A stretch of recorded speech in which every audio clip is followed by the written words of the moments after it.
আমরা দেখছি স্টার টুন বাংলা এসটিভি। একদিন এক ছাগল ঘাস খেতে খেতে ভুল করে লোকালয় ছেড়ে হঠাৎ এক গভীর বনের মধ্যে ঢুকে পড়ল।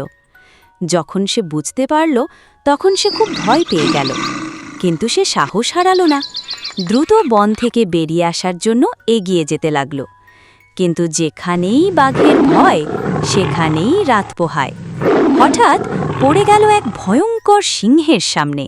এই দাঁড়া, অনেক দিন হলো তাজা মাংস খাই না।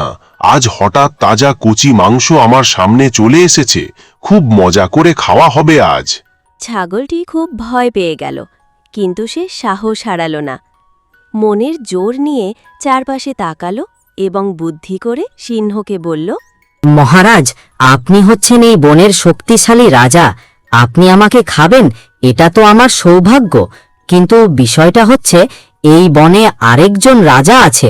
সে আমাকে খাবে বলে ওই কাকটাকে পাহারা রেখে কূপের পানিতে হাত মুখ ধুতে গেছে, তারপর নাকি এসে আমাকে খাবে।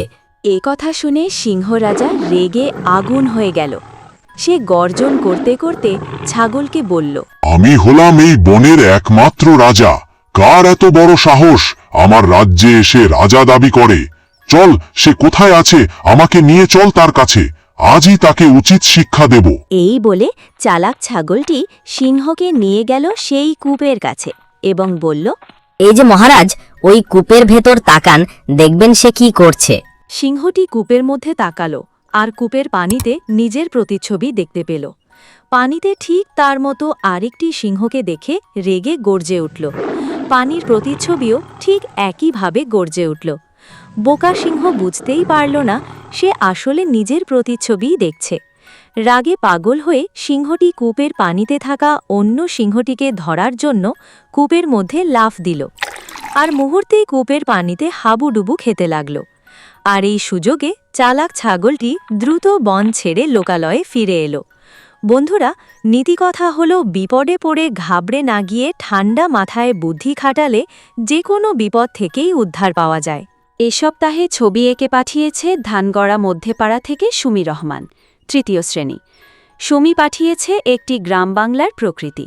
আরও ছবি এঁকে পাঠিয়েছে সাদিয়া আফরিন জান্নাত, সিরাজগঞ্জ থেকে। অসংখ্য ধন্যবাদ তোমাদের।